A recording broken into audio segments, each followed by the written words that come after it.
സ്തുതിയായിരിക്കട്ടെ. ബാറൂക്ക് പ്രവാചകന്റെ പുസ്തകം 5-ാം അധ്യായം. ജെറുസലേം, നീ ദുഃഖത്തിൻ്റെയും പീഡനത്തിൻ്റെയും വസ്ത്രം മാറ്റി ദൈവത്തിൽ നിന്നുള്ള മഹത്വത്തിൻ്റെ സൗന്ദര്യം എന്നേക്കുമായി അണിയുക. ദൈവത്തിൽ നിന്നുള്ള നീതിയുടെ മേലങ്കി ധരിക്കുക. നിത്യനായവൻ്റെ മഹത്വത്തിൻ്റെ കിരീടം ശിരസിൽ അണിയുക. ആകാശത്തിന് കീഴിൽ എല്ലായിടത്തും ദൈവം നിന്റെ തേജസ് വെളിപ്പെടുത്തും. നീതിയുടെ സമാധാനവും ഭക്തിയുടെ മഹത്വവും എന്ന ദൈവം എന്നേക്കുമായി നിന്നെ പേർ വിളിക്കും. ജെറുസലേം, ഉണരുക, ഉയരത്തിൽ നിന്ന് കിഴക്കോട്ട് നോക്കുക. പരിശുദ്ധനായവൻ്റെ കൽപ്പനയനുസരിച്ച് കിഴക്ക് നിന്നും പടിഞ്ഞാറ് നിന്നും ശേഖരിക്കപ്പെട്ട നിന്റെ മക്കളെ കാണുക. ദൈവം നിന്നെ സ്മരിച്ചതിൽ അവർ ആനന്ദിക്കുന്നു. ശത്രുക്കൾ അവരെ നിന്നിൽ നിന്ന് വേർപ്പെടുത്തി നടത്തിക്കൊണ്ടുപോയി. എന്നാൽ ദൈവം അവരെ സിംഹാസനത്തിൽ എന്ന പോലെ മഹത്വത്തിൽ സമൂഹിച്ച് നിന്നിലേക്ക് മടക്കി കൊണ്ടുവരും. ഉന്നതഗിരികളും ശാശ്വത ശൈല്യങ്ങളും ഇടിച്ചു നിരത്താനും താഴ്വരകൾ നികത്തി നിരപ്പുള്ളതാക്കാനും ദൈവം കൽപ്പിച്ചിരിക്കുന്നു. അങ്ങനെ ഇസ്രായേൽ ദൈവത്തിൻ്റെ മഹത്വത്തിൽ സുരക്ഷിതരായി നടക്കും.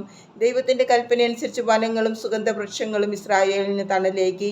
തന്നിൽ നിന്ന് വരുന്ന നീതിയും കാരുണ്യവും കൊണ്ട് ദൈവം സന്തോഷപൂർവ്വം ഇസ്രായേലിനെ തൻ്റെ മഹത്വത്തിൻ്റെ പ്രകാശത്തിൽ നയിക്കും.